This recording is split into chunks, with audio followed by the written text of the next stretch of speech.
देखो, अगर आप क्रिकेट को फॉलो करते हो तो इस बात को तो आप कहीं ना कहीं एग्री करोगे कि शुभमन गिल से ज्यादा अच्छे स्टैट्स जायसवाल के निकल कर आ सकते हैं, बशर्ते उसको वो मौके मिलें।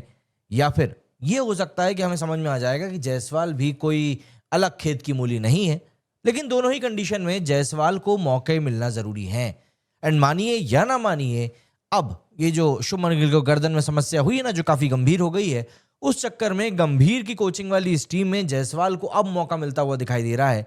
और सिर्फ जायसवाल ही नहीं, बल्कि ऋतुराज गायकवाड़ के पास में भी मौका बन सकता है कि वो इस पूरे चांस पे डांस करके सबको दिखा दे कि भैया हम किस खेत की मूली हैं। और अगर अभी भी ये लोग कुछ ना कर पाए तो फिर क्या ही बोल सकते हैं। नमस्कार दोस्तों, स्वागत है आप सभी का हमारे एक और नए वीडियो में। और आज हम हाजिर हैं क्रिकेट के एक बहुत ही इंपॉर्टेंट एंड डिबेट वर्दी टॉपिक के साथ में। South Africa versus India ODI series start होने वाली है कल, मतलब कि 30 नवंबर से।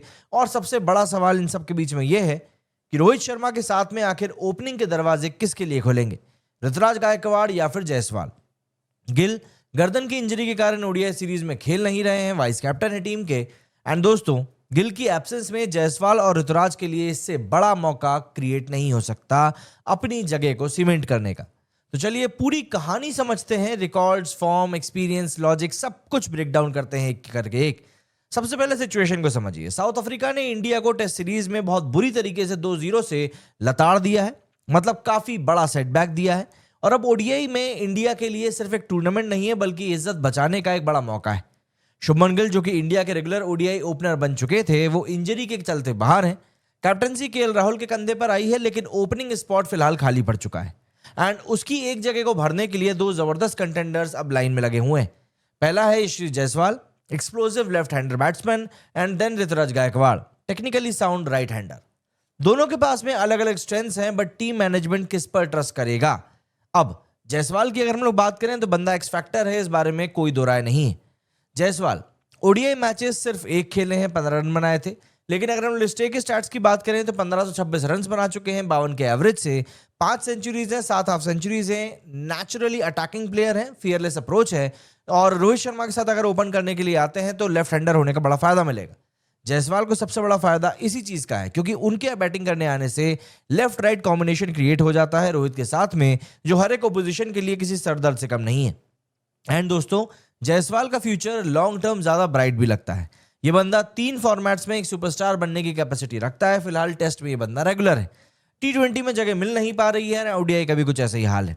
बात करें ऋतुराज गायकवाड़ की, तो इनके नंबर साइलेंट मार पर बहुत जबरदस्त हैं। 6 ओडीआई मैचेस खेले हैं, 4 एज अ ओपनर खेले हैं, 98 रन स्कोर किए हैं।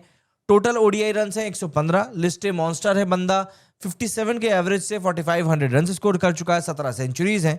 रिसेंटली साउथ अफ्रीका ए के अगेंस्ट में 3 मैचेस में 117, 68 और 25 रन स्कोर किए थे।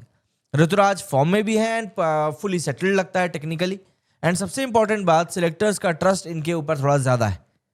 काफी एनालिसिस कह रहे हैं कि भाई ओडीआई सीरीज में रोहित के साथ ओपनिंग का सबसे बड़ा कंटेंडर फिलहाल ऋतुराज गायकवाड़ ही है। अब टीम स्ट्रैटेजी की बात करें कि भैया कौन परफेक्ट फिट होगा, तो इंडिया के लिए डिसीजन बिल्कुल भी इजी नहीं रहने वाला है। अगर टीम चाहती है stability plus technique, then they have to go with Rituraj Gaikwad. अगर टीम चाहती है अटैकिंग स्टार्ट प्लस वैरायटी, तो जायसवाल विल ओपन। एंड सच कहूं, गिल की एब्सेंस में दोनों के लिए गोल्डन अपॉर्चुनिटी है। दोनों में से जो भी 2-3 अच्छी इनिंग्स खेल गया, उसकी जगह फ्यूचर के लिए लॉक हो जाएगी। 2027 वर्ल्ड कप के लिए इंडिया एक नए ओपनिंग प्लेयर को ग्रूम भी कर रहा है। रोहित शर्मा शायद 2027 के वर्ल्ड कप के बाद में रिटायर भी हो जाएं। तो ऐसे में फ्यूचर में जायसवाल प्लस गिल या फिर गिल प्लस ऋतुराज, यही कॉम्बो आगे बढ़ेगा। इसलिए दोस्तों, ये सीरीज जायसवाल वर्सेस ऋतुराज का एक बैटल भी बन चुकी है। अब कौन करेगा ओपनिंग, मेरे हिसाब से तो अगर टीम मैनेजमेंट सेफ ऑप्शन लेगा तो वो ऋतुराज गायकवाड़ के साथ जाएंगे, क्योंकि रोहित शर्मा ऑलरेडी एक अटैकिंग बैट्समैन है, तो उनको एक ऋतुराज एक थोड़ा सा बैलेंस क्रिएट करेगा। लेकिन अगर मैनेजमेंट सोचता है कि साउथ अफ्रीका के बॉलर्स को शॉक देना है एक्सप्लोसिव स्टार्ट के साथ में, then they have to give chance to Yashasvi Jaiswal. Reality ये है कि Rituraj is slightly ahead due to recent form plus experience, but Jaiswal को अगर चांस मिला तो ये बंदा एक्सप्लोसिव बैटिंग से पूरे बैलेंस को क्रिएट बदल सकता है, खत्म कर सकता है। दुनिया भर की नजरें अब इसी चीज के ऊपर टिकी हैं कि रोहित शर्मा का साथ पहली बॉल का सामना कौन करने के लिए उतरेगा, ऋतुराज या जायसवाल। दोनों के लिए करियर डिफाइनिंग वीक शुरू हो चुका है, एंड फैंस के लिए this is pure entertainment plus selection thriller.